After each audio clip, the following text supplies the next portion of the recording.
On. All right, welcome back to another episode of The Blind Pig, courtesy of BGObsession.com. Real quick, we'll run down with the monk in the top right.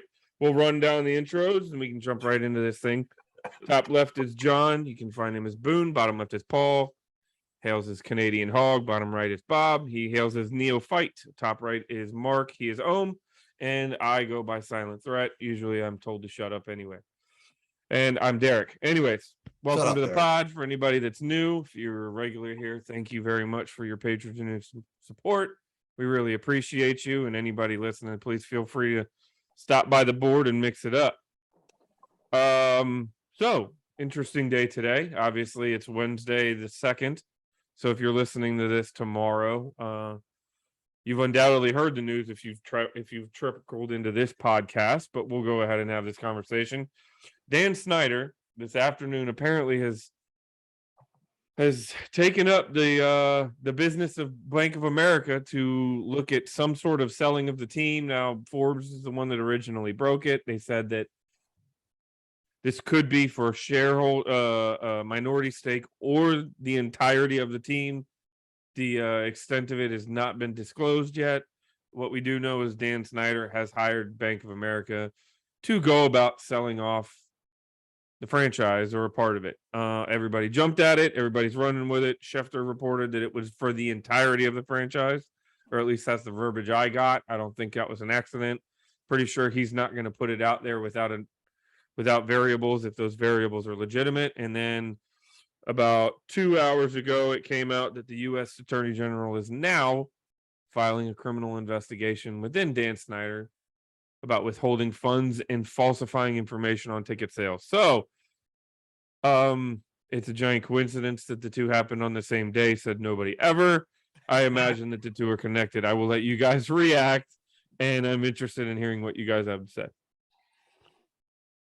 Well, what do you think, Paul? How is this playing out there? Go ahead, Paul. You are hearing absolutely nothing about it, unfortunately, here in Canada. I listen to sports talk radio on the way home, and all you hear about are the Toronto Maple Leafs. So this is not a huge story here in Canada by any means. But I must say that this has the potential to, at least in my fan existence, be one of the most glorious days as a fan of the Washington Redskins Commanders football team franchise. And in a way, it's sad to say that, but that is the reality. I've experienced one Super Bowl victory when I was 11 years old in 1991. Since then, it has largely been misery. I feel like this, has the potential to be something that is franchise changing. That is how much of a stench Dan Snyder has left in these parts. And I don't feel like other fans around the league really grasp the level of misery that he's put us through. So, I think that this is, it definitely feels different this time. I feel like we have a lot of legitimate reasons to be optimistic, because in the past, we've always heard denial on his part. We've always had aggressive responses from Dan Snyder in the past to things that have come up. That's not happening this time. There's a actual team statement out there indicating that there is the potential for sales. So I think that we should be really, really optimistic about this. Sorry, John. I know I bumped into you there. Well, I think I just wanted to comment on a couple of things. The first one was, I know, we're like battered housewives. We really are, this fan base, and that's with no disrespect to real battered housewives, obviously. But we almost can't bring ourselves to believe that what we heard is what we heard. And I saw it all day long on social media where people are coming back with, oh, he's going to sell to, he's just trying to get a minority owner in there and he'll still be able in control. And I don't think that's the case. And I think Schefter, although he didn't actually say it's for the whole, the whole shebang, what he said was, what sense would it make? First of all, the NFL, I don't think the NFL's in any mood to be doing Dan Snyder any favors of any kind to help him finagle out of culpability for what we know about. Who the hell would be a minority owner? That's my second question. What man has that kind of money or woman is going to sidle up next to Daniel Snyder right now, and with him being in control? So I just don't think there's anyone out there that would be willing to do that, even if that was his goal. And if that was his goal, there's no way in hell they would announce it. We're going to find minority owners. They just do it because they would know it's going to create a huge outcry, an even worse outcry than what is already out there. So I just don't think that makes any sense. I think this is like a pride-saving way of saying we're putting the team up for sale without saying it, that bluntly. And I don't know what brought us to that. I actually don't think the announcement this evening has anything to do with it. I think there could be a lot of things. And something that I said a couple of weeks ago that I think the biggest mistake he ever made was letting it get out that he was threatening owners behind the scenes. Either whether it was braggadocio or whether it was real intentional threats. But as soon as it came out that he was threatening other owners, and the allegations that maybe he was skimming, that he was cutting into the till, whether that's true or not, I think those two things, the clock started ticking when those two things came out. And then I just want to mention one other thing, and then I'll let you guys react. I think hearing his wife get booed on the Jumbotron last weekend and a resounding chorus of sell the team. I know the guy is Satan, in our minds, and he's a horrible human being, but you can't tell me that doesn't have an effect on anybody, especially when it's your wife, who we can say all we want about Dan Snyder, but I'll bet you he loves his wife. I bet he does. We don't know why she loves him, but I bet she does. But I bet he does love his wife. And you can imagine any of us who have significant others. It's one thing to do it to me, but to do it to someone that I care about. So I don't know. Maybe that hadn't bounced right off of maybe, but I just wondered if that wasn't like maybe pushed him over the edge. That's what I got. My first thought was there's stuff going on behind the scenes we don't know about. Dan knows stuff we don't know, obviously. And I think I don't mean to be Captain Obvious, but there are moving pieces in the background. And I think we saw Jim Irsay, but I think Jim Irsay is the tip of the iceberg. And Snyder's reading the tea leaves. And at the end of the day, if I feel like I know anything about Dan, I think it's that he's a pretty greedy bastard. I think you've got to be a pretty greedy bastard to become a billionaire in some way, shape, or form. You can be a nice greedy bastard, or you can be a bastard greedy bastard, but you're greedy at the end of the day. The longer this plays out now and the closer we get to a vote, the more injured this asset becomes, the more damaged this asset becomes. If he wants 5.5, 6 million, whatever he thinks he can get for this team, right now is the peak. Everything that comes out from this point forward damages the asset financially more. And the longer he waits to sell, the less money he's going to get. And one of our members brought up a point today that I didn't even think about. Skins Orlando brought up the tax stuff. And I mean, he's going to choke up a pretty penny in capital gains. I mean, I went and did a little bit of research. I'm thinking he's probably fixing to pay somewhere between 20 and 25% in capital gains taxes.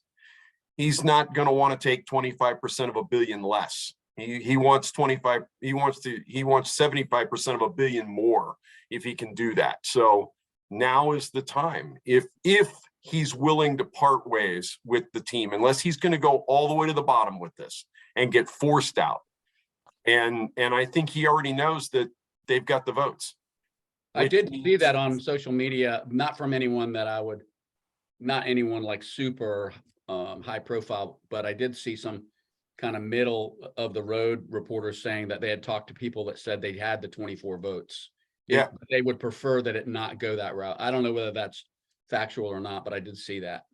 Yeah, and I would be really surprised if somebody as savvy as Jerry Jones didn't pick up the phone and call Dan and say, do it on your own, you're going to get more money for it. If there's one thing that will motivate Dan, it's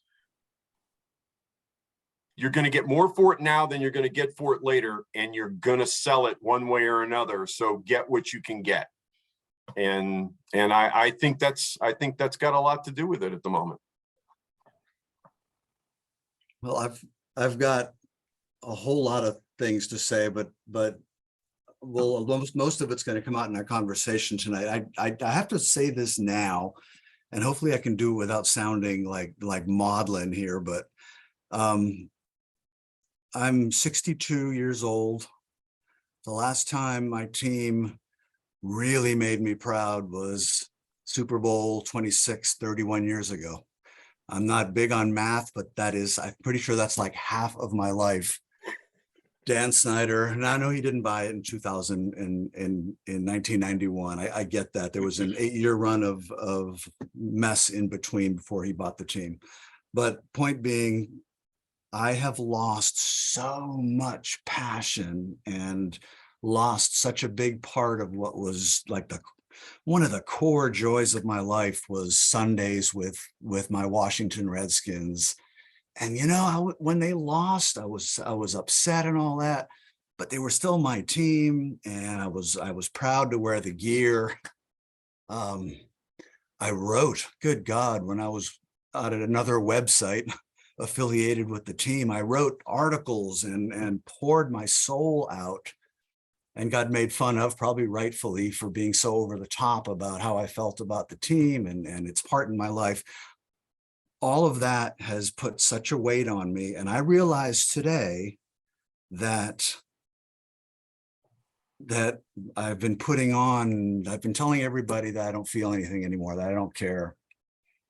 I discovered that was untrue today and I know that I texted this to John earlier. I'm trying real hard to stay medium, right? Because I know there's a million moving parts here and it might not happen.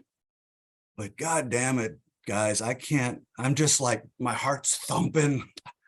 And I don't know if you can hear it in my voice, but like these emotions are welling up. Because it's possible that something I thought may not happen in my lifetime is going to happen, that we might get something resembling our team back.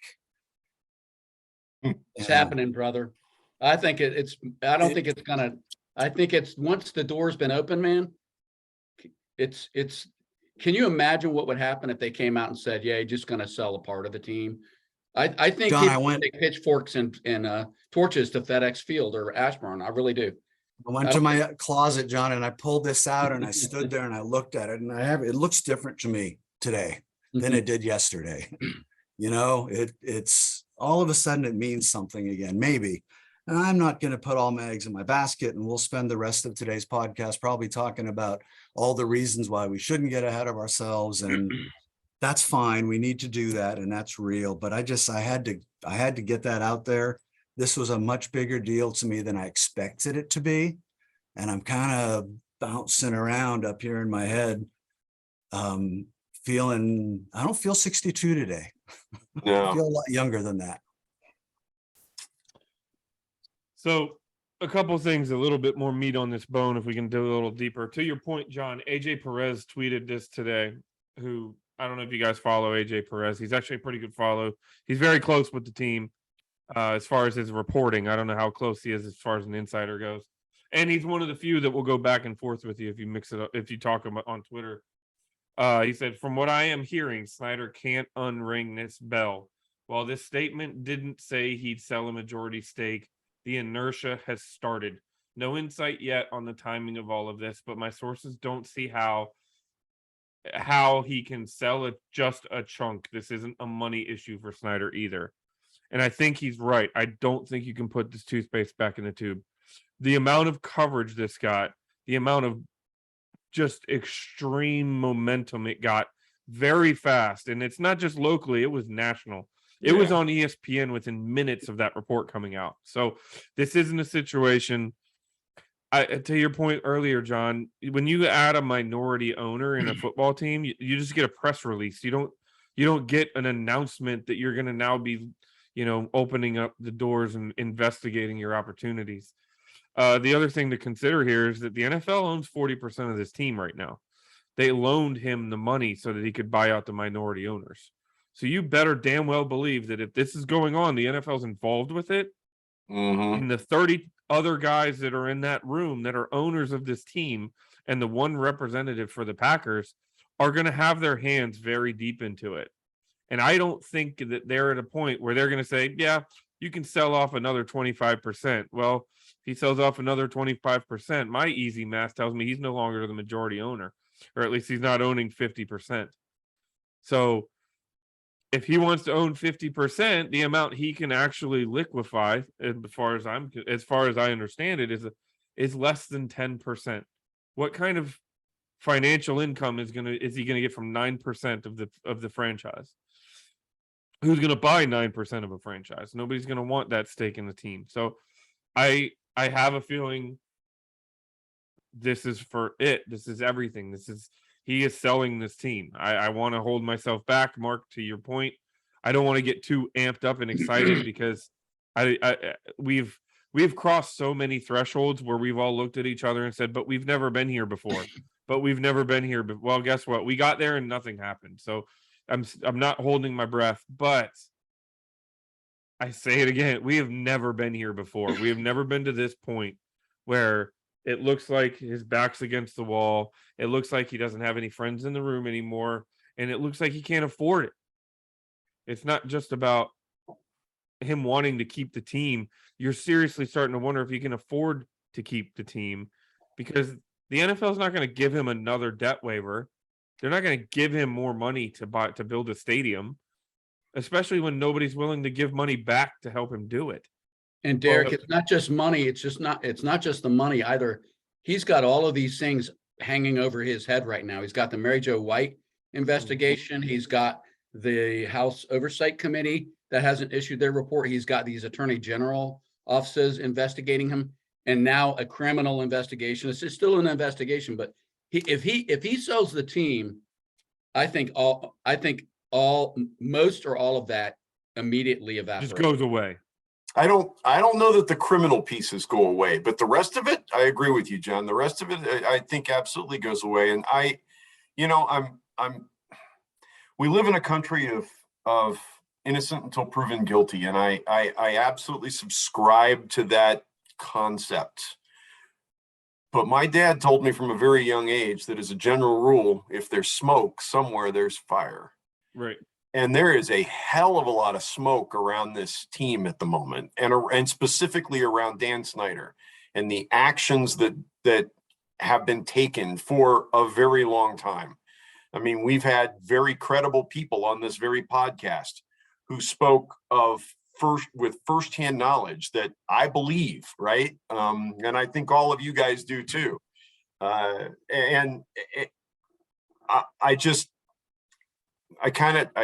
to use the phrase that Derek's buddy on Twitter used, I don't think this bell gets unrung. I don't want to be I can't take another disappointment on this scale. I really can't, I'm kind of with Mark. I mean, I've had a very up and down day here. This has only been one of the things in my world today. And so I'm probably not as emotional about it as I will be in a couple of days. Honestly, I'm a little numb. When I first saw whoever posted it on the board to start with, I saw that Forbes article and I thought, God, is it April Fool's already? How did this happen? And on the heels of yesterday with the hashtag Donald Trump is dead on Twitter, right? And I'm like, come on, we can't do this again. And then more stuff started, and different people and other sources. And finally, I guess it was about noon or 1 o'clock. I went, God, this is real. But I'm still not sure I believe it. Well, let's talk about what we need to talk about, what the minority ownership thing might look like and what some of the factors are there. I think I put this on the board really early, that if I'm Dan Snyder, I think my thinking at this point is I'm going to try to sell a minority ownership in the team so that I can stay on board, hopefully as majority owner, at least at the beginning, pass some sort of legacy down to my kids.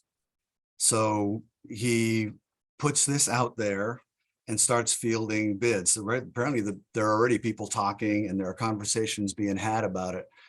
I think John said he couldn't picture somebody wanting to be a minority owner. Unfortunately, I can see somebody wanting to come in as a, what do you call it, a blind owner or a silent partner. A silent partner or something who comes up with all kinds of money, because of 40% ownership in an NFL franchise that might sell for somewhere between $6, $7, $8 billion if it goes out into the open market, is a hell of a business opportunity, even despite the fact that it's the Commanders. So I mean, I can see that happening, and I can see there being some bids for it. I think that's what Dan wants. Why would the NFL ever facilitate that? Would Yeah, depend see, I on how don't see much, just because there would be that much money involved, John. If somebody came in and offered, let's say the team gets valued at $8 billion and someone comes in and says, I'll give you 40% of that, whatever that is, 3 point some billion dollars, that pays off the note that they've got with him already. It's going to leave a hell of a lot of money left over for a potential purchase of a stadium, or at least a huge down payment on that. So I'm just saying it's possible this could happen. We need to be, I think we need to be aware of that. So here's a weird thought that I had earlier today, and I haven't seen this on Twitter, and they didn't pull this out of the media anywhere. What if Dan's looking to sell a majority stake, but he's not willing to give up the entire team? He's willing to give up his seat on the NFL's with the owners. He's willing to walk away from all, the good old boys club and all that kind of stuff, but he wants 10% of this club to pass on to his kids. Yeah, I'm not saying it's impossible, but I can tell you that it would be totally unpalatable to the people that have been keeping this in the news for the last 3 years. Oh yeah. And it would be another slap in the face, just like it was when they, gave him debt forgiveness or whatever. And gave him complete ownership of the team. I guess what I would counter that with, Mark, is, yeah, they might be looking at that. They might just be looking at dollars and cents as far as would they allow him to be a part owner and rather than the full owner. But they're also looking at the franchise. They're looking at franchise TV ratings, franchise swag sales, ticket sales that have plummeted from being top 3 in the league to bottom 3 in the league over the last 5 years, which in the grand scheme of things, if the fans don't re-embrace this team, that any kind of money they might get with bringing in a minority owner, I think it dwarfs that. I just don't think, I mean, we don't know, because we don't know. He may have no choice. He may have been told flat out, you can go on your own terms, or we'll help you go. He may have already been told that. Something happened in the last 2 weeks. 2 weeks ago, he had his lawyers issuing press releases that said, the ESPN wanted him to sell the team, and that they weren't going to sell the team. Yeah. They issued this bold, brash statement. Now it's Bank of America is handling it. So something major has happened in the last 2 weeks. And I just don't know why you would come out the way they did with this kind of very vague, dramatic statement if it's him trying to weasel his way into still being around. I don't know. It's just my gut feeling. I could be totally wrong. Yeah, but it's funny because my first reaction when I saw the news was the exact opposite of that. And I don't know if that's right or not, but I think he's desperately hanging on to the cliff's edge and he's hoping to get anything he can get out of this. Hell, they might come and say, listen, you can keep your 10% interest, but you're signing all these disclosures that saying you're done. You're never going to open your mouth. You're not involved in any way. You can be the silent 10%, which I don't know how much that would affect the revenue streams and all that. I'm not even sure how I would feel about it as an over the top fan. If he's out of the way and he's not running operations and he's not running Ashburn and all he is a 10% financial interest, that beats the hell out of where we are. So that all I really wanted to say in there is that we might have to stomach the idea that this guy's not really going away, that he is going to be selling maybe a controlling interest. But I don't know that we're done with him. I'm not prepared to get quite that happy yet. I hope we are though. Who's the guy when you knock on the mirror and what you say his name 3 times? What's his name? Candyman. Hmm? Candyman. Yeah, he's not Candyman. What's that? He's Andy, not- man? Yeah, he's not an invincible. Andy Man. Where is Andy Man? Not an Andy Man would be great to have. all-powerful Ooh, there's a If you throw callback for Dan you. Snyder out of the window and he's on the ground at the end of the movie, he's still there when you look back. He doesn't disappear for the next episode. I don't know. I really think it's in our head that this guy, it's like we cannot hope that he's finally gone, even when all Oh, evidence I'm hoping, bro. speaks to the I'm contrary. hoping. I think Here's the NFL is done with him, done with him. And it doesn't matter what he wants at this point, he's going. Here's the thing that here's where we are as fans. We were going into, and I'm going to equate this to on the field. We were going into a game last week against a quarterback who had never attempted a pass, against a team that was struggling to even put points on the board, had just benched their quarterback who was a borderline Hall of Really Good, maybe even Hall of Fame if he were ever in the ring. And we were more nervous with that guy. Okay. So I understand what you're saying, Mark. If this was any other franchise and we were talking about anybody not named Dan Snyder, we would all be like, oh, he'll be gone in a couple weeks. It's just a matter of time at this point with the way things are going, So one thing I will say, and why, again, this feels different. We have been reporting and talking and speculating and having all these conversations about this has got to be the end. Look at this, blah, blah, blah. But it has not been mainstream. And I think that's where the monumental shift has been. They've mentioned how bad Dan Snyder is, but they've never suggested on ESPN or NFL Network or insert your national sports, talking head show. They've never actually suggested that he's ever going to sell the team. And now they're all running with it. You know what I mean? Like, I go back to the Irsay thing. That is an explosive thing to happen when somebody from the inner circle speaks out like that. This is not coincidental. I don't think I think Irsay could have spoken out and this never happened, and then it might go away, and vice versa. If Irsay never speaks out and we find out that he's hired Bank of America to sell, then it's a different, but the two would, like John said, something's happened in the last 14 days that has completely rocked the inside of that room in the owners meetings, and something is going on to make this a plausible thing. And you're right. I guess we should kind of tamper our expectations, because if we know anything as Redskin fans, it's that we can be winning for 55 minutes and then they find a way, just to rip our guts out. But you guys know why I'm so adamant about it, right? It's not because I don't hear Mark or believe. Kevin Sheehan is saying exactly what Mark's saying, and which gets me agitated as well. But the reason I'm so adamant that it has to happen and it's going to happen is because I said it about a month ago. I don't think I can be a fan of this team a year from now if he's still the owner. I just can't do it anymore. And so that's What if he's a blind 5% owner? I don't know. Yeah, I that's really the hard don't. thing, right? But that's why I get so wound up about it, is because I don't want to not be a fan of this team in a year. I've been a fan of this team since I was old enough to watch them on TV. Yeah. Where do you think, Paul, on that spectrum of he's just angling for a minority, some kind of a share of the team, selling a part of the team, to he's totally out and he knows it? Where are you on that?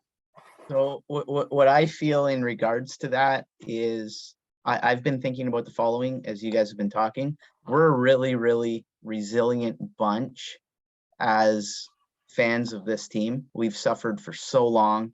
But you can't dangle this kind of carrot in front of us with this type of news today and then have something completely different than what we're all hopefully expecting to happen transpire. I mean, we're resilient, but we're not that resilient. And like you said, if this man has any sort of involvement whatsoever with this franchise moving forward, I think a lot of people are going to be really bummed out about that. And I think the backlash can be even worse than where we currently stand in regards to how we feel about Dan Snyder. I think people will just be infuriated even further. I agree with that statement. My only caveat to that, Paul, and John, I guess to a degree, is that the people we're talking about don't live in the same world we live in. They don't understand us. They might be fans of the team, but it is a business for them too at the NFL level. And I don't know that those guys understand where a fan of, in my case, 49, 50, 51 years. I mean, I can't put an exact date on when but I mean, as a 3 or 4 year old, I certainly sat there on Sunday afternoons with my dad. I didn't understand it. I didn't know why I was cheering what I was cheering. I didn't figure that out for another couple of years, I guess. But, it's been they don't get that. I don't believe they get that. I don't believe they are in touch with that. And so I don't believe they can, and certainly Dan can't, understand what it would do to this fan base to have that, as you put it, carrot dangled in front of us and then taken away. They don't give two shits about a carrot. They care about dollars and cents in the league at the end of the day. They care about the shield. And if somebody in that building, on Park Avenue decides that the best thing for this team is to let Dan Snyder keep 10%, I don't think they'll hesitate to do that, sadly. And I don't know where that leaves my fandom if they do. I don't know that he'd want that. I really question whether, I don't know that his pride could survive that. I think he's kind of one of those guys where if he can't be the puppet master at the top, he's just going to disappear. That's just I don't think he has the moral courage to say, I effed up and I'm just going to be in the back here while all you other people talk to the press and make decisions about the next GM and all those kinds of things. He's I would never be very cared about shocked. talking to the press, though, John. In fact, he's done his best to not talk to the press. Yeah. I think he wants the control. I don't think he wants to be the face of the franchise. I'm not sure he's ever wanted to be the face of the franchise. You're right about the control, though, and you may very well be right about his pride. And he may want to just take his money and get out and sit in his armchair and watch the team on Sundays like the rest of us and laugh when the team loses and go, see, I could have done that. Yeah, so I also think it's possible that the NFL, for totally different reasons, as you outlined, they'll never hate him for the reasons we do. And I know hate's a strong word, but I think it's a fairly accurate word. It's not they might fairly be- accurate. I It's think spot they on. might want him gone almost as much as the fan base does at this point. For different unless reasons, unless they, I mean, one factor, I don't know how seriously they take his whole business of tearing him. the house, burning the house down as he leaves the room. But if the price of keeping Dan Snyder as a 10% owner, as far as the other owners are concerned, is that's all it takes for him to sign that he's done. There's not going to be any lawsuits. There's not going to be any bullshit in the press, and he gets to walk away with 10%, and they get a Jeff Bezos in to buy the team as the majority owner. I think that might be enough of a carrot for them. But switching a little bit, one thing that none of us know and nobody outside of Dan Snyder knows is how important whatever input he's getting in his home is. We talked about Tanya. She got up there and got booed, and I've been married. I am married. I'm not going to, I mean, I'm picturing Tanya going to him and saying, Dan, I'm done. It's your team or me. Or the kids are coming to him saying, Dad, we're just tired of this. Just let it go. We're done. We don't want the damn team. So we don't know what's really going on in his house and what his motivations really are. That's my bottom line there. As far as a minority ownership, no, I don't think that's what he wants. I'm sure that's the last thing he wants. But if the only alternative is to walk away completely, that's another conversation, which really goes to what we should be talking about next, is what a complete sale would look like. I think everyone's got their price. I think he put this out there, he threw it out there, and he's going to wait and see, well, what big fish can I land? If Jeff Bezos calls tomorrow and to the other owners, which apparently he's already talked to the other owners, not in the recent past, and says, listen, I want the team. I'm not bidding. I'm bidding $8.78 billion right now. Cash on the hog, boom. I want the team 100%. Dan Snyder might be a lot of things, but I don't think he's a fool. That's a lot of money. And Capital Bezos gains notwithstanding. Bezos is, last time I checked, is like upwards of 150 billion. He's worth that much. I mean, you could almost stroke a check for the 30% down. Right. I mean, who's going to outbid Bezos if he wants to be? He's down significantly today if you were paying attention to the stock market. You know, Amazon's lost 40% of its value in the last 6 months, guys. Just say it. Although, well, so is my I'll take 401k. 60% of 150 billion. I'm good with that. So is my 401k. Who do I complain to about that? Yeah, exactly. Yeah. Well, Jeff Bezos, that's he'll stroke you a check for it, John. To your point, Mark, it's very, I mean, I hate to use the term because it's probably not, but it would be very simple for Bezos to take this team and turn it and achieve everything that we've all been saying Dan Snyder can't get because of how much of a scumbag he is. Bezos could walk in tomorrow and say, yep, here's your check for $8.5 billion, even though they said the team is estimated at 5.6. Denver sold for 25% over their estimate. So if you did the rough math, that's somewhere around $7.5 billion. If he walked in and said, I'll give you 8.5 now, he could walk in, stroke the check for 8.5. He could then build. Everybody would want to have him on their side. You would then see a bidding war between DC, Maryland, and Virginia to who could get the stadium and the practice facility, and they would slap Amazon Prime Stadium on the side of it, and it would be one of the most well-funded sponsored stadiums in the entire league. And we would probably see a Super Bowl in this city within the next 10 years. Yeah, because his name is attached to it. So, and all the things that we've heard complaints about, the JV level facilities. Oh my the, God, it would be state of the art. It would be the best one you could. Nobody would be able to. It would be the best one in the league on every aspect of that, because I just think that's the kind of person he is. So if the NFL is pulling the strings here, that alone would make enough sense for them to do it, because the financial implications of doing that, it's so much easier than trying to keep dragging this guy along and give him what he needs to make, to be able to just afford to do business on a regular basis. And then I don't know what it would mean for the TV deal. It would kind of be a conflict of interest, but whatever, now he's on the inner circle. That guy's now in the owners meetings. So instead of having to stroke deals, they're going to see him 3 times a year to say, hey, what's with the new Sunday ticket deal that we got going on? What's with the new streaming service? All of this guy's now in the inner circle to pull those strings and make that happen. So he gave up the CEO role last year, and I don't know what, I'm not business savvy enough to know if there was any real meaning to that other than that he had his other ventures going on. But he gave up the CEO role last year. He's now the executive chairman. So I don't know whether that is just kind of a honorary role where he sits in on board meetings or an advisory role, or whether I don't know what. Yeah, he might be completely he might be mostly divested already. Right. I don't know. Well, as far as operation, yeah, not as far as ownership interest.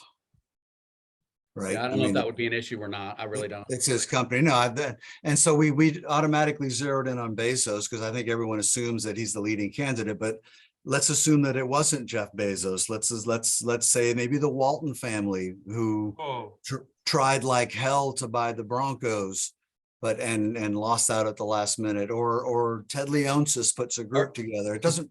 I'm just RG3 wants to be one of the owners. I saw that. I think it's likely to be a money talks thing, and the other owners are probably, well, as a matter of fact, I guarantee you, we're sitting here talking to our computers. There are NFL owners and there are high-powered bankers and lawyers burning their phone lines tonight. There is a lot of chatter going on. Oh yeah, I mean, really rich people tonight trying Yeah, to so figure out what this might look like. If somebody comes in, Bezos says, look, I'm teaming up with Mark Cuban, and I'm going to bring in 6 minority underrepresented other major partners. We are ready to rock. We've got a check. We're going to build a champion in DC, yada, yada. I mean, the owners are going to hear that. So The owners here's- are going to hear that. not to cut you off, this just came across my Cameron Leach from he works, apparently he's a journalist and on-air talent for Bloomberg, is reporting that Byron Allen, who's a media mogul, chairman and CEO of the Weather Channel and esglobalmedia.com and a couple other things out of it looks like he's based out of LA, but that's probably just because that's where all media is. The report now is saying media mogul Byron Allen is said to be readying a bid for Dan Snyder's Washington Commanders in what would be his second attempt this year to buy an NFL team. So it looks like he had his name in the ring for the Broncos. And then further, Allen is said to be working with an investor group for a bid on the Commanders, which, if successful, could make him the first Black majority owner in NFL of an NFL organization. I love how they throw that in there, but that's There you fine. go. That's what I was just talking about, right? The phones are burning up. That's just the first one to stick his head up. There'll be more by this time tomorrow. But you said it before, Mark. That's why Bezos is the first one mentioned and sometimes the only one mentioned. If he wants the team, who's outbidding him? He's the third richest man on earth. Well, a group could. You put together a powerful group that is more than just 1 or 2 people. Bezos, to me, if he's as smart as I think he is, he might not come in by himself. He might go out and find himself a partner, I'm reaching here, but a Magic Johnson or a Michael Jordan or a LeBron James who are interested. And I realize there's a pattern to the people I'm talking about there. That's intentional. Tiger Woods. Tiger. Thank you. I do think ultimately, and before we get too far afield on who the owner is likely to be, I think the idea that there's not going to be a massive offer made for this team, if it hasn't already been made, is naive. I think if Dan Snyder believed that, it's naive, and I think if anybody else believed that, it's naive. There's going to be massive interest in buying this team. And anybody that doesn't think that is fooling themselves. As bad as we have been for 25 years now, this is still a marquee franchise in the NFL. We're in the 6th media market, right? Yeah, I was going to say Washington, Baltimore is what, the 4th, 5th, 6th? Yeah, media market in the nation. It's one of the most affluent areas of the United States. Let's be honest. This team could elevate that media market to top 3 if it wanted to. Yeah, they could. You know what I like? Absolutely. So it's only the 4th, 5th, 6th media market right now because the team sucks. Now, obviously, the media market is more than just professional sports, but when you have a NFL football team, that is an anchor, a foundation of your media. That is a massive, massive media infiltration, especially, like I said, if you can host a Super Bowl. Yeah, well, and then imagine this team with. We were trying to get away from Bezos. I can't help it because I'm in IT and I actually work with AWS on a daily basis. I have an idea of the culture within AWS. The first tenant within AWS, and granted, AWS is only part of Amazon, but my understanding is that pretty much the entirety of Amazon is like this. The first tenant is 2 words: customer obsessed. Who's the customer? All of us, and to a certain degree, anybody that watches football on Sunday. Now imagine a guy with the kind of money that Bezos has. Imagine the rest of the owners looking at a guy who built a company predicated on customer obsession, who has the kind of money he has coming into the NFL and wanting to turn around a franchise that I remember which media personality said it today, but has become a black eye for the Shield, and make us one of the crown jewels again. They've got to be just loving that concept. Well, everybody but Jerry Jones. And Jerry doesn't want the competition inside the NFC East. By the way, well, no, I'll bring it up later. Football notes. There is actually a game going on at some point in time. And the NFC East has the best collective win ratio at the moment at any time since the merger. The NFC beast is back. Yeah. Anyway, there we go. Now, just to throw that out there, because that was a little exciting to me too, even though we're in the basement. We may talk football a little bit, but I still want to. I have another avenue I want to run down with you guys. All right. So one of the other things, and we need to circle back to Paul too, because he had something. Go ahead, Paul. I'll let you jump in, and then I'll go down my other. Oh, thank you. I'll be short and quick. I was just going to tag on to Bob's point. For me, at the end of the day, when it comes to who the potential new owner or ownership group might be, to me, the name doesn't matter. Who that individual is doesn't matter. Priority number one, regardless of who that potential person that comes in might be, priority number one needs to be to reestablish a sense of pride, integrity, and professionalism within the walls of our organization. It's been lacking for so long.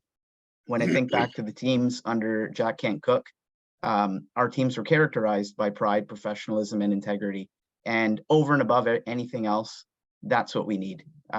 Basically the complete opposite of everything that Dan Snyder has represented in his tenure here. So I just want to make one comment and then I'll let you go on, Derek. I was kind of thinking the same thing that Paul was, which is, I just don't want us to, this is not about sending a message or setting some kind of standard for society. I think we need to have an owner that knows how to build a successful organization. And that's not easy to do. It really isn't easy to do. So I hear people out there like, let's get Jay-Z and Beyonce, or I mean, the owner does more than just write checks. They hire people. They have to know like when to get involved and when to stay the hell out of it. You have to be really smart to be a good owner. I really think you do in today's NFL. So I just hope I don't care who they get, assuming this all happens. I just want it to be somebody that's super smart and super competent and wants to win football. And doesn't want to play GM. Thank you very much. Yep. Right. Hire football people and get the hell out of the way. And it creates a place people want to come to work. And because that's one of our biggest problems is if we don't have a really impressive owner who can sell it, we're never going to get a top tier coach here. We're never going to get a top tier GM. It's just not going to happen. And we're not going to get free agents that we really want, the top tier guys that can make a difference to come here when they're not 36 or 37. You know, we just have to hire somebody that's we need to knock it out of the park on the next owner. That's what I think. Yeah. Agreed. Yeah, we don't want to do this now, but the idea of a new team, the idea of a new owner, maybe saying, you know what, we're going to revisit this whole name thing. That's for another podcast. Well, that's kind of in the similar situation, in the similar context. My question to you guys was, there's been things floated out there is that could Dan Snyder sell the team and then somebody move it? And how would you guys react to that? What would happen if he sold the team and then they decide they're going to move it to San Diego or St. Louis or Won't happen.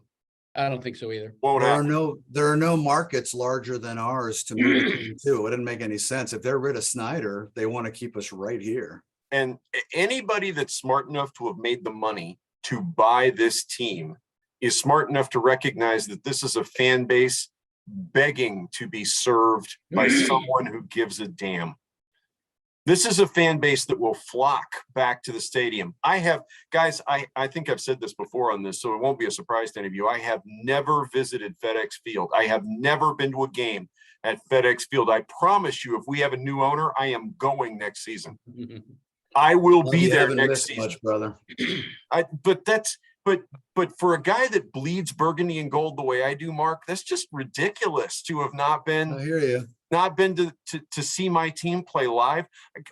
I won't drive the 40 minutes to Arlington to see my team play the Cowboys at AT&T Stadium. I won't do it because I won't put money in Dan Snyder's pocket. And I'm dying to go see my team play again. And I'm sure there are a lot of other people out there who feel the same way I do. I'm not disagreeing with you timeframe. guys. I agree completely. It would be dumb to move the team. And even if they decided to move the team in 5 years, there'd be another team here because the NFL is not stupid enough to think that this market is not profitable. I just wanted to pose a question. What But do you think the time frame is on this, Derek? If he truly has it in his mind, he's done, he's going to sell. What do you think the turnaround on it is? I think to Mark's point, there's going to be people beating down his door tomorrow. Like if this is now out there, so the phones are ringing. You know what I mean? Like Dan Snyder, better yet, Roger Goodell's phone is ringing right now. Hey, what do I got to do? What do I got to do to get my name in there? Put my name on the board. You know, if you guys get a board in there, a finalist, because the other owners have to vote to allow an ownership change, and they have to approve the new owner. So these guys are probably now calling their contacts. Everybody in Texas that wants to own a team is calling Jerry Jones saying, hey, buddy, I've known you for 25 years. You know what I mean? Don't forget me. This is politics at this point. That's a fascinating angle right there. Like what do the owner, what are they looking for? You know what I'm saying? I mean, Right, yeah. Well, that's why I figured Bezos is the easiest, you know, the path of least resistance, and they get everything they want. They have one of the 5 richest people in the world in their meeting room a couple times a year. You know, so like the financial security having that guy in your pocket is insane to consider. That's interest. It's an interesting thing to think about though, right? Because you have to also account for the possibility that some of those owners might be worried about the size of their member in the room. You know what I mean? It's like, well, True. we can't bring in the 5th richest guy. All of a sudden, I'm just Yeah. right. Now Some I'm of not them are going important to be anymore. thinking, let's get a nice little pet like Ted Leonsis we can put over in the corner and not think about it anymore. I don't think these guys think that way. I really don't. Don't get me wrong. They all have a tremendous amount of pride. And I would be willing to bet you that every single one of them knows exactly how big everybody else's member is, to use Mark's terminology. Everybody knows. But at the end of the day, they are all aware of the fact that the NFL is the most successful sports league in the world specifically because they work as a unit, specifically because of the profit sharing that they have all agreed to. And because of that, they all recognize that a bigger percentage of a larger pie my 30 seconds of a larger pie is bigger than my 30 seconds of a smaller pie. And right now, I want the guy that can increase Washington's poll as much as humanly possible. And they are all owners on a street, right? In a very exclusive neighborhood. And they all have comps that they check all the time and the value of their home. And somebody comes in down the street and buys one for 4 times the value that I thought it was going to go for. Their comp goes up. My comp just, well, so did my tax basis, but my comps just went way up too. So ultimately money is going to talk here, right?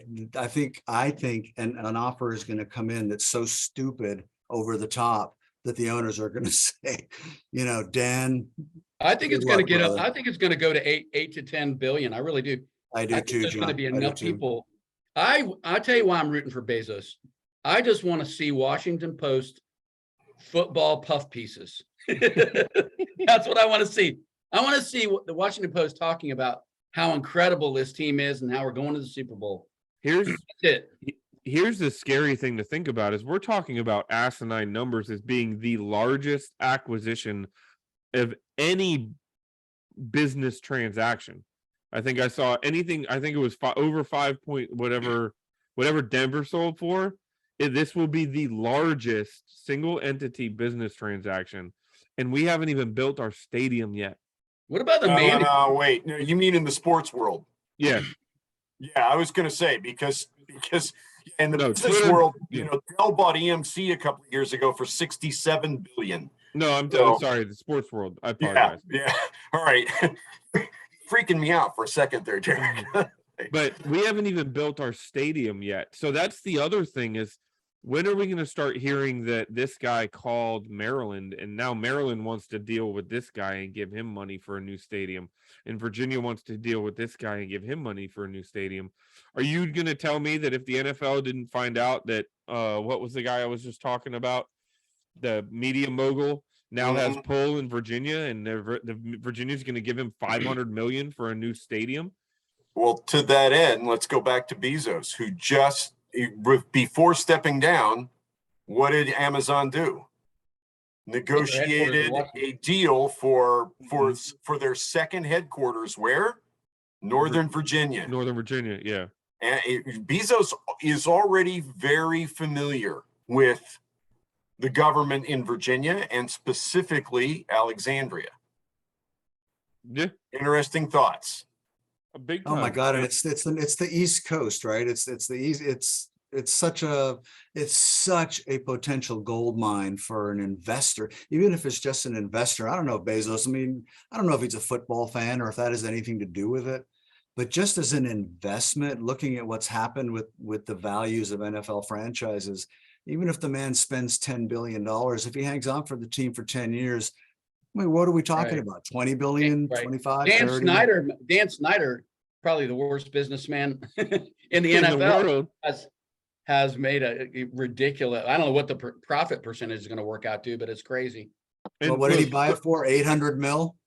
An NFL franchise right now is the business world's version of It's government unfailable. bonds in terms Right. of a Can't- it's- safe investment. Recession-proof, COVID-proof. doesn't Yeah. matter. And that The is other thi- despite his best efforts to run Yes. the property Yeah. into the ground over 20 years. and a couple people, Paul and John, you both mentioned it in reinvigorating the fan base.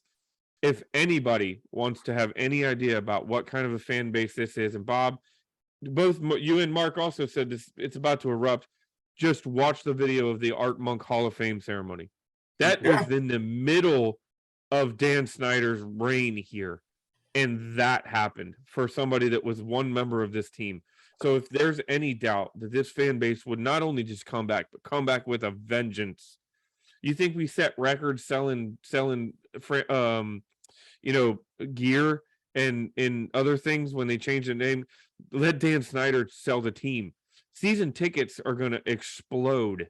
Nobody would ever have, like, it's going to be insane. We would probably sell out the first year you know what I mean? Like, Here's a question for you. How quick can they uncover those seats in FedEx? How quick can we go It'll from what are we happen. now, 67,000 to back to 84,000 or Right. whatever it was? How quick do you think they can do Yeah. that? Just But- imagine 75,000 people howling like a wolf. I'm telling you, it's already trending on Twitter right now, by the way. Red Wolves is trending on Twitter. I'm sure it is. That's it. You know what I'm imagining right now? I wonder how soon we'll start hearing media tracking season ticket requests and the increase in season ticket requests in Washington. Somebody in the media is already thinking about it, Mark. I'll bet you. Oh yeah, and I'm sure they're Snyder's probably told them, don't answer the phones today. Right. He's told his people at Ashburn. But John, you were talking about you were asking what you thought the time frame would be on this thing. Given how this has exploded, and the first thought I had, or one of the first thoughts I had about this was, if Dan thought this was going to be, I'm going to put out feelers for a minority ownership share and sail under the radar, I think he grossly miscalculated how this thing was going to explode once he put that out there. Two, now that it is out there, it took 12 hours for somebody just to put their name out there already. I forgot who it was you mentioned, Eric, that's already Byron Allen has already come out and Yeah, said, Byron Allen, there you go. I'm going to be bidding, so I'm just getting my ducks in a row. There will probably be, what's today? Today is Wednesday. Yeah. I would bet you by Friday at the close of business cycle, there are 3 or 4 names already hard associated with contact with the league. And 3 I or don't 4 see any names that- reason, any practical reason why this couldn't happen in a matter of weeks. you're talking 3 or 4 names that aren't talking minority stake either. Like, those are 3 or 4 names. minority I'm stake. taking the whole shit, buddy. No Like, one's even going to bring that up. There's Right. nobody going to sail that paper airplane into the room. This is all going to be big players. wanting to We're also assuming that this hasn't been in discussions for like weeks and weeks, if not Yeah. months. which it may well have been. Like Well, they may well have decided like you're going to have to sell Dan at the ownership meetings. I mean, Well, this isn't something that Dan decided yesterday and called Bank of America and issued a press release today. I haven't seen anybody suggest that, but No, this has absolutely been in the works for at least a week. And Dan has probably been thinking about this a hell of a lot longer than that. Well, he doesn't have email and he doesn't know how to use Google. So this may have been the only way he could figure out how to get a hold of Bank of America. Wow. Wow. He's actually just trying to get a phone call from Jeff Bezos and he didn't know how to send an email. Is that it? So We'll put the team up for here's sale. and another Jeff one will on call me. Twitter, guys. Will Compton just tweeted, I've been texting with Dale Jr. and we've been putting our brains together. Let's just say we're putting an offer together to buy the Commanders that will be too hard to refuse. We just need access to more money for any billionaires out there reading this. Well, we should put out our release tomorrow morning along with the podcast, guys. BGO, BGO. BGO wants to. We want to throw our hat in the ring. We want to go. We want fan owned. We want to go Green Bay. So But John- to answer that question, the question of how long, I think if we're talking about one guy, it's not a group. If we're talking about one guy and it's a mostly cash offer, like Bezos potentially, or I don't know, any one of another dozen guys that are worth more than 100 billion, who might be willing to stroke a big check.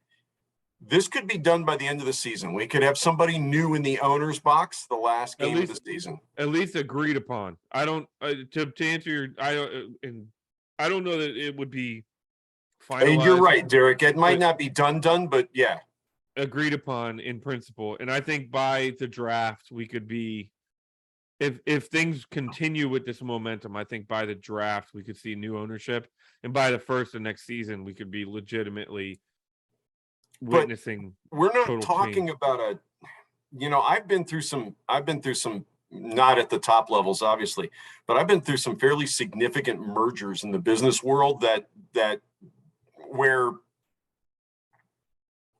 $1 billion plus changed hands, and it didn't take 8 months, 6 months, 5 months. The only time it takes that is when you're talking about merging two massive organizations. We're not talking about merging two massive organizations. We're talking about a guy that's buying a really, really expensive house. That's really what we're talking about. The guy's buying a really expensive house. How long does it take to buy a house? A month? Right 6 now, weeks? right now it takes a couple weeks. Yeah, exactly. We're gonna right? have to pull up all the carpet. That's all I'm saying. Yeah, there's going to need to be a thorough inspection, and we're going to need to treat for termites. But you When understand they're you showing get the what I'm house, saying, no, right? no black lights. We're talking about a transfer of assets from one place to another. That is really all we're talking about. Did you say Yeah, Yeah, but half? hold on a second, because Dan Snyder has a bunch of other shit that's kind of commingled into his ownership of the team. So there would be some weird litigation that would have to happen and lawyers involved, because I think, if I'm not mistaken, he's bought stuff under the owner of the Commanders, even though they're not directly connected with the football. So there'd team. have to be the separation of some assets. Right. Real quick, I just came across another tweet. Apparently, Mike Florio of Pro Football Talk today said, when I sent that statement to somebody who knows how the NFL sausage gets made, who's intimately involved in league matters, the reaction was, this statement says if we get the number we like, we're selling the team. So somebody within the NFL read Dan Snyder's or the Commander's statement, and the way they read it is similar to the way we read it, that if we get the right number, the team's gone. It's not about They're going to minority get the stake. number. They're going to get the number. Oh yeah, I think Yeah, you're right. Exactly. I don't think that's the question. I think they'll get the number and then some. This is Derek alluded to the housing. I said something about the housing market, and Derek went a step further. This is right now in the current world, the Commanders, Dan Snyder could hang a shingle out and say, I want $8 million, and he'd have 3 offers above $8 million or $8 billion tomorrow. Right. So, So maybe for those of you who listen to us, we also talk about football games. I was played about to say, do we want to talk Yeah. about football? Can we flex this game into Monday night? Because Kirk Cousins is coming. Kirk is coming back, man. What? So since I took the liberty there, we should probably touch base on the Colts game before we move on to the Vikings. I don't know how much more there is to say about that game. To me, that this was in 30 seconds or less, a average football team went to play another average football team, and it could have gone either way. And we got more bounces than they did, made a couple of plays at the end, and won a game, which happened to be our third in a row, which makes us 500, which is, I think, a pretty cool story.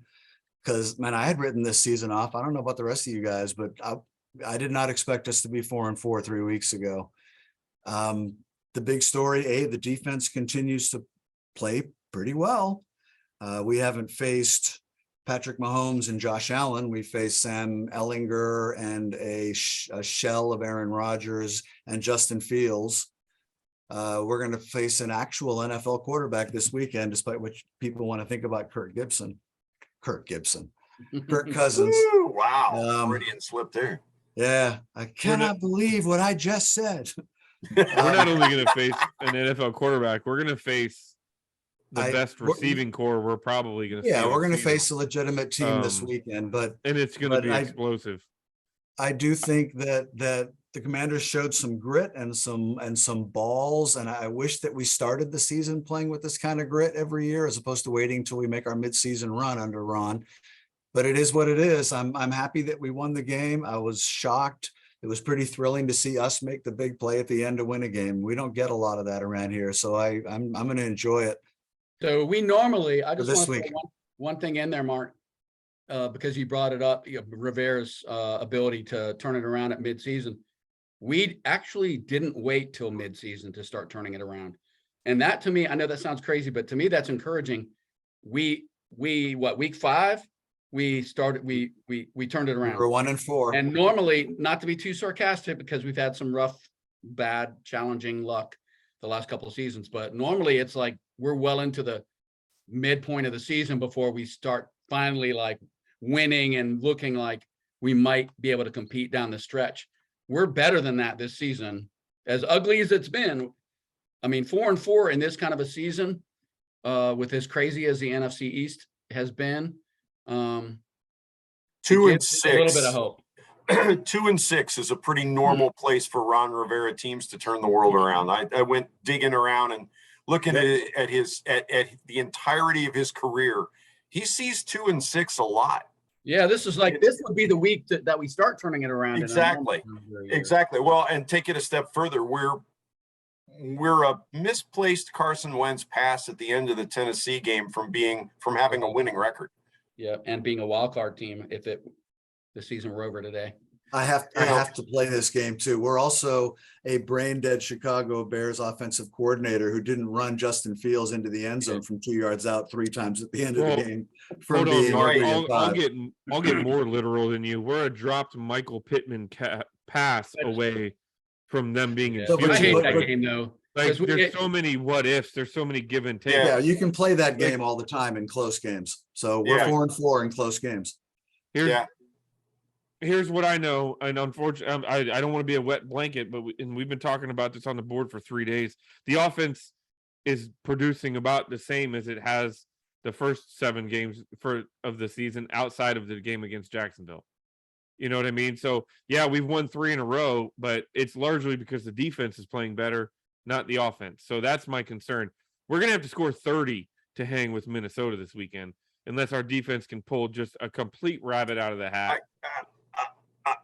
Yes, but no, we're not. It's not just that the defense is playing better. The offense is giving the defense an opportunity to play better by staying on the field longer, Derek. The offense is playing better. It's not completely reflected in the scoreboard. And at the end of the day, what's on the scoreboard is the only thing that counts. And I want to make sure that I'm on the record as, a loss is a loss, and I'm tired of moral victories. I want real W's. But having said that, we have hung on to the ball better. We're staying on the field for 6 and 7 and 8 snaps instead of 3, and giving the defense a chance to recover a little bit. We're not turning the ball over in bad places, except for a pick 6. But The defense also has created turnovers. You're right. And that's the And- other thing. The defense is creating turnovers. The offense is also not giving the ball away as much as we did the first 4 weeks of the season. We All have to be true. fair. All true. The last two games under Taylor, we've averaged 20 points a game, which is pretty much exactly what we averaged before he started too. We're at like 19.7 a game or something offensively. So that unfortunately we're giving up like 24. We're gonna have to keep it under that this weekend. Yeah, we got 2 turnovers, 3 turnovers this week, and these weren't gifts. We didn't have punts bouncing off the face masks of punt returners inside the opponent's 10-yard line this weekend. We actually, one of them was a gift from Ehlinger when he just decided to fumble it. The other one was a great hit by Derek Forrest that knocked the ball away from one of the great running backs in the league. And that was a huge play, huge play. We haven't been getting those. So In the week before, we got Obata's face involved, and it knocked the ball 30 feet in the air, and Allen intercepted it. And I believe there was a fumble in the Chicago game, if I'm not mistaken, also, right? As they were driving. And we have to also acknowledge that no one in history has ever thrown as accurate and underthrown deep pass as Taylor Heineke. Absolutely. Joe Montana used to throw that underthrow ball to perfection, but Heineke, He didn't want to throw it out of the back of the end he's zone. got that magic. Sorry. No one else will understand what I know exactly what you're joke. talking about. oh yeah, I think we're with you. See, I mean, Heineke would have thrown it out of the back of the end zone. So Yeah, Wentz would I have mean, overthrown. Wentz would have thrown it out of the back of the end zone because his arm is too strong for the NFL. So we have not played a complete game in 2022. Am I wrong about that? I mean, Nope. 2 halves where the defense and the offense showed up. Have we had one of those this year? Nah, not in my book. I don't Nope. think we have. Is No, it when you do possible? that, you win 34 to 10, right? That's when you've controlled both sides of it. We don't do that very often. We haven't done it this year. This would be a good weekend to do that. Paul, Do we you're wanna chomping talk at the about our bit. I can quarterback? see it. What's that, Derek? What did you say? I said I can see you're chomping at the bit. I can Yeah, see it. so the one thing that I just want to mention in regards to this upcoming game, I feel like there's a lot of people out there that just very simply look at the standings and say, oh my goodness, Minnesota's 6-1, they're going to come in here and just knock down our doors and just stomp all over us type thing. I think we need to get it out of our heads that we are completely inferior. I think we can hang with them. Minnesota has had a difficult time of putting up a ton of points in the first half of games this past season. So if you look at their first 7 games that they've played, they've scored a lot, but they don't score a lot in the first half. So I think it's imperative that we're able to score early. I think it's imperative that we don't let this game get away from us early, because obviously we don't have the offensive firepower and skill to be able to chase from behind. So I think it's going to be really, really important that we play a smart football game coming out of the gate. And I know that that's been something that has been really, really difficult for Rivera-led teams to have positive starts. And that positive start is really, really imperative this coming week. When you look at Minnesota's record, yes, they're 6-1, but they're not world beaters. They got stomped against Philadelphia, who I believe might be one of the only teams on their schedule to this point that has a winning record. Granted, they beat Miami, but the week they beat Miami had Teddy Bridgewater starting at quarterback. They've beaten Detroit, Arizona, New Orleans, Chicago, and a struggling Green Bay team. So they have the hardest part of their schedule coming up in the next 3 weeks. They're going to be playing 3 teams that are 500 or better. That's us, Buffalo next week, and then Dallas. So I think you're going to get a true indication of who Minnesota really, really is over the course of the next 3 weeks. And I don't know, I feel like this might be a week that we can catch them by surprise, but we can't go into it believing we're inferior. And I just believe that's a mentality that we have as a fan base, because we've been just beaten up for so many years that, we don't think that this team can ever sustain success. But The good thing is we have Kirk Cousins coming in here this weekend, and we know that for as well as Kirk Cousins can play, he can also have a Kirk Cousins like performance and lose to someone of the caliber of Washington as well. So who knows? So we've been getting good pressure, really good pressure on opposing quarterbacks, even without blitzing, as we talked about last week. Or what do you think about doing that against the Vikings? What do you guys think? Are we going to be able to get to them? I think so. I think John Allen and Deron Payne are probably the key to this game. You get, I seem to recall Kirk Gibson getting a little bit of, I did it again, Kirk Cousins getting a little bit of happy feet when he got pressure up the middle. If we can send our big guys up the middle and not let him just step up and make him start moving and shifting, then yeah, I think he can be rattled, and we know he can throw interceptions when he's under pressure. Yeah, I think the key to this game might be getting him off his mark, and we got to stop the run on the way to the quarterback, but they got to get pressure on the quarterback. I think if we do that as consistently as we have been the last three weeks, we got a good chance of hanging in. I think the key to this game is more esoteric than that. I think the key to this game is the team ignoring what's going on everywhere else. And that's going to be hard to do. That's going to be very hard to do. In my professional career, I have been purchased twice, and it is really hard to go do your job when you don't know what's going to happen. I mean, and now it's probably not quite the same in the NFL. These guys know they're going to have jobs. That's, it's not like the private sector where we don't know. Well, some of them do. Yeah. Yeah, some The of them coaching do. staff may The not. coaches Some of don't them know do. that. Well, but the coaching staff is every bit as much a part of having their head in this game as the players are, maybe even more so. I mean, good grief, we've spent a tremendous amount of airtime talking about boneheaded play calls by two coordinators, this season. And where are their heads? Where's Ron Rivera's head? I mean, I didn't watch all of the press conference this afternoon, but I honestly thought Ron did a pretty good job. I mean, he basically walked in and sat down and went, "I'm a football coach. Can we talk football, please?" So Bob, I just want to mention this, and I know you know this, but he's not thinking about Dan Snyder. He's thinking about his mom that passed away like I know, yeah, less than a week ago. which is another distraction. Less than a Yeah. week ago was the day before Yeah. yesterday. Yeah. So he's got a lot. I feel bad for Ron Rivera, man. I mean, we can bitch about like some of the decisions he makes, but what a great guy he is by all accounts. And he's handled himself really well since he got here.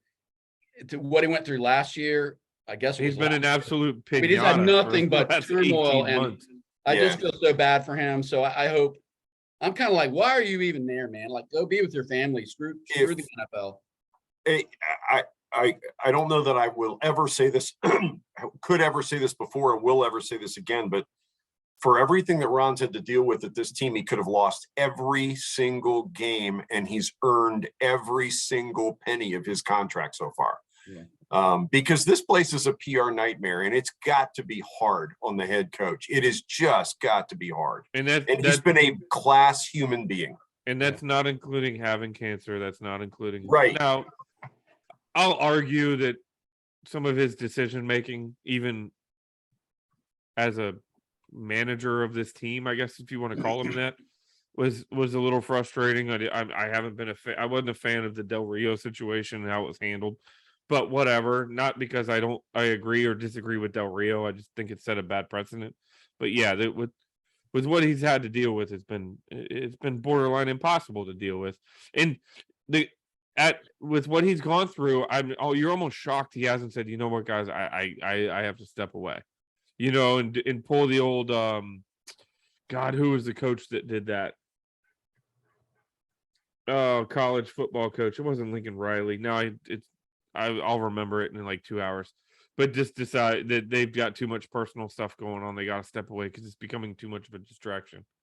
So I think Rivera's pretty good at saying it's us against the world. And I think he's done that before where he said all this shit's going on around us, but we're not going to let it affect us, and we're going to pull together. And he does that stuff really well. So maybe it's not, maybe he can turn it into a positive, Bob, and say, you know what, we're not doesn't matter what's going on outside of this room.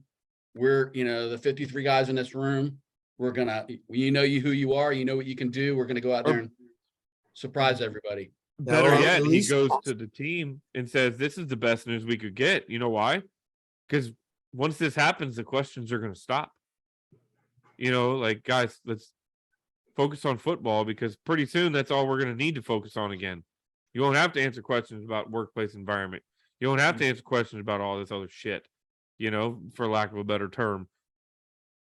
I True. think at least for this week, having all this big news break is a rallying point that they can center around. If the whole sale of the team thing starts becoming big national news for the next month or 2 months, I mean, it's going to be a distraction. But at least for this week, I think this is like the perfect opportunity. And I heard Tress Way was being interviewed on one of the local sports TV, or one of the TV news things, had one of their sports reporters was talking to Tress Way and asked him exactly about this, about what was it like in the locker room, and what was the coach saying.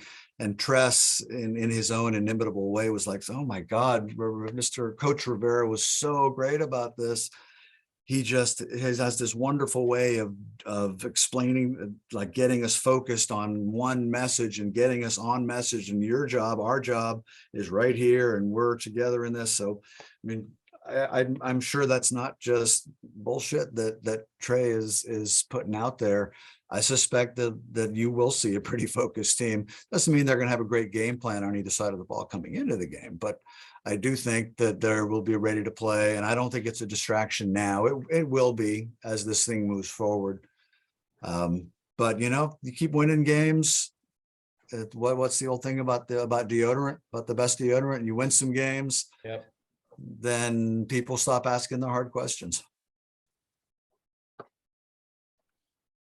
I guess we're at about 90 minutes. We can go ahead and run down. So we've theorized. Do we want to do predictions? Real Let's fast. go. Mark, go ahead. You finish your last point.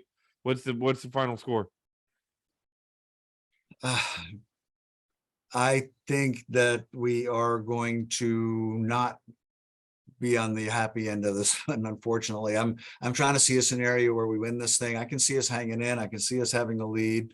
I think Minnesota's got a lot of playmakers, and I think their quarterback is a little better than ours. He may not be quite the finisher that ours is. But I'm feeling like a 24-20 kind of game. And I think it's Vikings 24.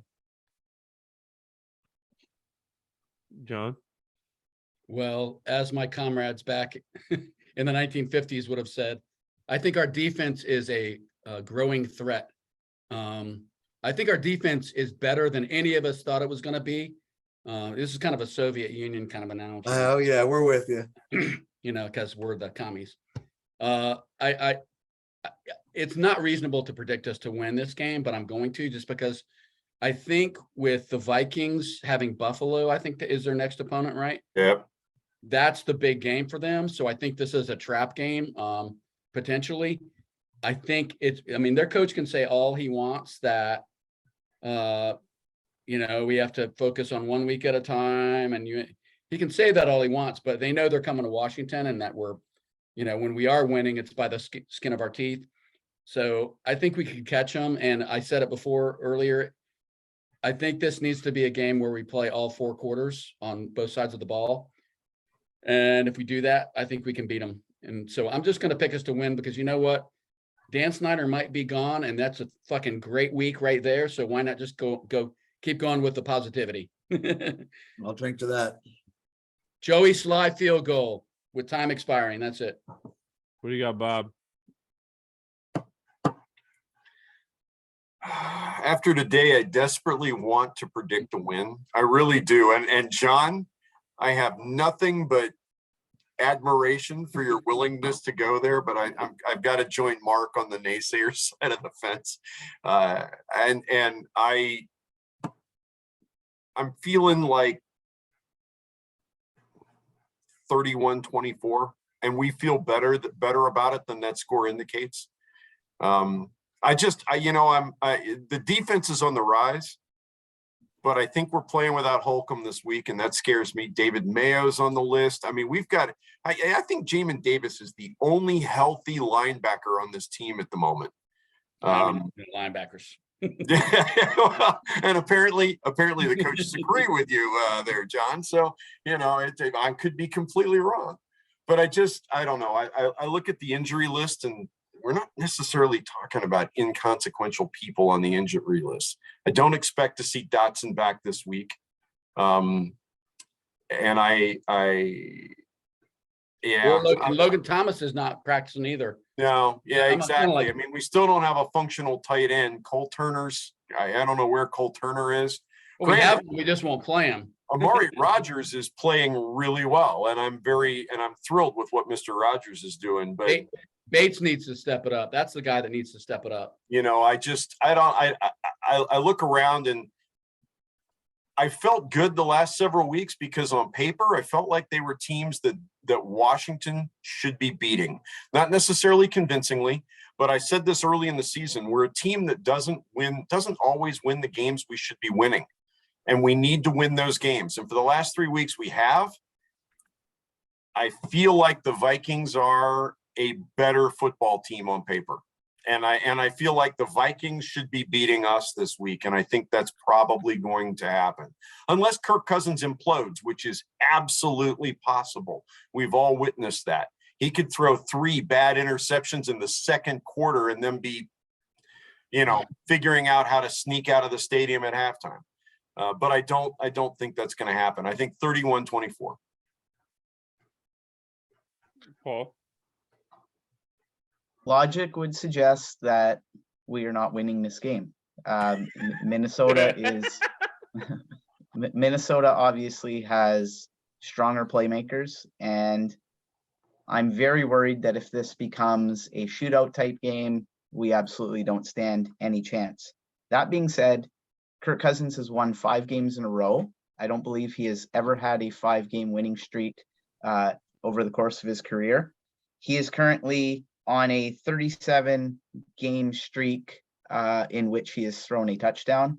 I just feel like Minnesota right now, especially having Buffalo and Dallas upcoming, I feel they are in a perfect spot where they're due for a loss. At the same time, when you look at our team, we've won 3 in a row. We received the positive news of Chase Young potentially making his way back onto the field and being in uniform at some point. I believe there was an arrest made in the Brian Robinson Jr. shooting today. Yeah. So that's 3 pieces of good news. And over and above that, there's this euphoric news about Dan Snyder potentially selling the team. I just feel like we have a lot of good mojo going on our team right now. There's a lot of positive vibes. And again, we shouldn't win this game, but at the same time, the New York Jets and the New York Giants shouldn't be in the playoffs either. And if the playoffs started today, those teams would currently be in the playoffs. I'm not going to try to explain how we're going to win. I just feel we are going to win. I'm not going to give a score, but through some unexplainable reason, we're going to find a way to win. Maybe Terry McLaurin wills the team to victory like he has, and maybe he rallies these guys and just, gets them motivated, which he certainly has been doing of late. And who knows, maybe something positive happens for us. I feel like we're due for overdue positivity, and, let's just keep this streak going. Amen, brother. Winning this Sunday would be huge.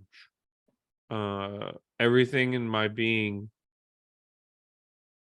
if I know myself, this is the kind of game that we end up winning, and it's because Redskins are going to Redskin. I've said that before, but how many times, like Pittsburgh a couple years ago, who was undefeated, we were coming in to play them against in the midst of COVID, and we ended up beating them and sending them into a slide. So don't get me wrong. I fully understand that can happen. I'm just not confident in it. That offense is potent. Their receiving core is dangerous. They have a really good running back. I don't think we're going to be able to hold them to sub 20s. And we haven't proven the ability to consistently score the high 20s to keep up. I just think it's going to be 31, Vikings 31, Commanders 25. Late score makes it, unfortunately, it's a little lipstick on a pig to make us feel a little better about how it actually was. I hate to be a Debbie Downer. I can't. I don't know. I hope you guys are right, not me, but we'll see what happens. So before we go, I just want to throw one thing out there. If Dan Snyder, if today becomes a historic day where we find out that Dan Snyder's ass is packing his trash and leaving Ashburn forever, if that actually comes to fruition, I don't think we can ever thank like the women who were brave enough to come forward and harass the shit out of that front office and that ownership, despite getting mercilessly treated the whole time, the last 2 to 3 years, whether it's Megan Imbert or Melanie Coburn or the media people that refused to let it die, that kept going after, whether it was the Post or ESPN or whoever, people on social media, us get fans that like, and I can't tell you how many people have told me, either literally told me and other fans who talked about Dan Snyder, either literally told us to shut up or implied that they wanted us to shut up because we were ruining their fandom. I can't tell you how much of that I've heard over the last few years. And honestly, we probably lost a lot of social media followers because I haven't shut up about it and we haven't shut up about it on social media. But I'm not saying that's what's resulted in Dan Snyder being where we are today. But I do feel like, you know what, we're on the right side of history, and God bless those women and all the bullshit they put up with way after they quit that organization. They never fucking let it go. And if he gets tossed, we should put up a damn statue for those women, man. I'm telling you right now, because they are heroes. Yeah, thank you. I'm glad you remembered to say that. This is a big day for a lot of people, not just old Farts. white guys like us. And for a lot of reasons beyond football, I mean, we're excited because football, but a lot of these women, a lot of these people, they got treated really bad. And this is a day of, if it goes forward the way it's being portrayed that it's going to go forward, this is something of a day of vindication, for them. And that's huge. That's huge. Truth. Well, it's been a pleasure, fellas. I think we're very close to our record length of podcast here. All right, man. Well, it's a big day. It is a big day. But we'll be back next week. Same bat time, same bat channel. Hopefully with more breaking news about what's going on with the ownership group. But other than that, gentlemen, it's been a pleasure. Thank you very much. Night, guys. Night, boys.